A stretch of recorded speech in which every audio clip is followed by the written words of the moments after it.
Hey everyone, I wanted to do a short video today talking about a common pain point a lot of companies and products are suffering, and that is churn.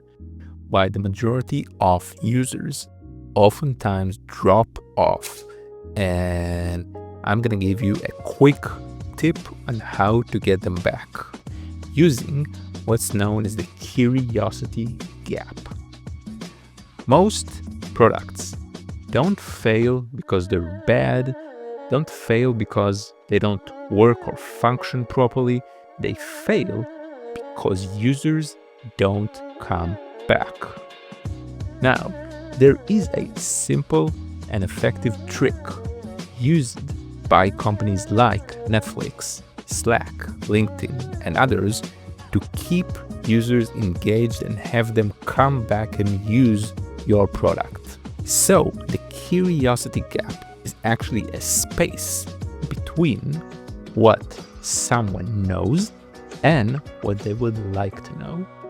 And using that space and sort of utilizing this technique, we can gain a ton of benefit for us as product people, as marketeers. So essentially, you're creating this sort of FOMO, desire and tease to get to know more about something, spark a desire to learn more about a product or service. People hate information gaps, and this technique really dives deep to our psychology and utilizing that. When we know something's missing, it bothers us, it boggles us, and we feel compelled to close that loop.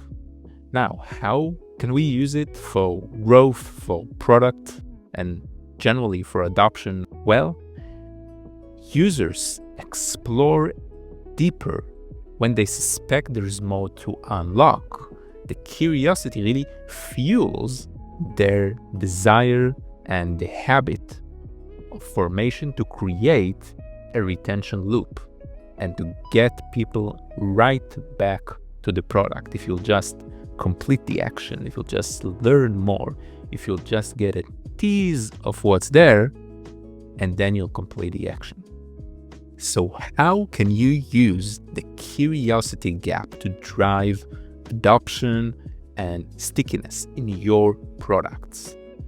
Well, instead of showing all of the features at once, the folks at Slack, is an example, starts with a simple yet effective onboarding in terms of the messaging and gradually reveal more and more features and capabilities of the platform, let it be channels, integrations, huddles, and the more advanced features. So one of the methods is gradually reveal the essentials and later on sort of drip and reveal the more advanced features. Now, another great way to use the curiosity gap is to form habit loops in your product. Notion does this very well. Canva is doing an excellent job at this. And what they do is basically teasing you as a user to come back to the products and check out the templates that they created for common situations of their ICP, of the audience. And they basically tease you. In the case of Notion, they have pre-made templates, but they require users to dig deeper and explore more and more attributes and features of the product in order to unlock them. You cannot have these templates at day one, even if you'd wanted to, and even if you'll explore it. Now, up until now, we've reviewed mainly how to use the curiosity gap in self-serve products.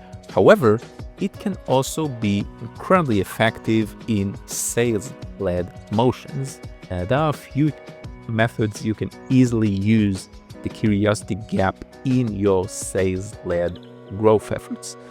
One of them is all about interactive demos, sort of doing a teaser demo strategy. Instead of showing everything, let it be your recorded demos or even sales rep demos, you can hint at high value features on a recorded demo and then invite your leads for a call.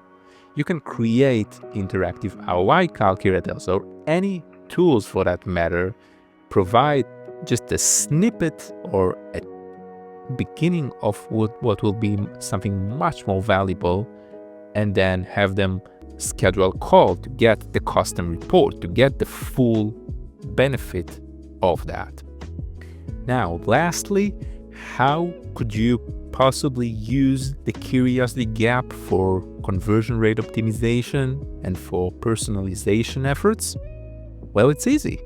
You can do a heck of a lot of optimizations and A/B tests around mystery-based headlines like you're losing X amount of percent of a core metric that your product delivers of da-da-da-da.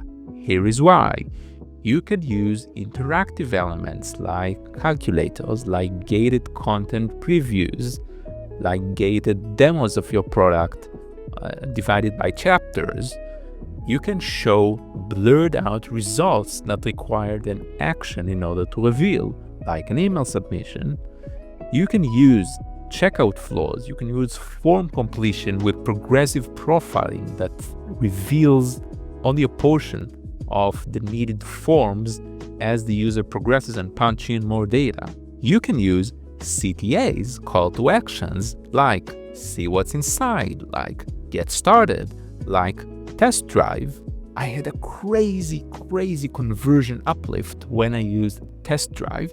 Test drive, da-da-da. Test drive, name of your product. Everybody wants to test drive. Generally speaking, whenever you are experimenting with delayed reveals of pricing, testimonials, benefits, you can utilize that curiosity gap in your favor. That's it for this video, and I hope you are making the most out of psychological effects like the curiosity gap in your product to boost your conversions, create habit loops, growing your companies. If you like my content, like, subscribe for more.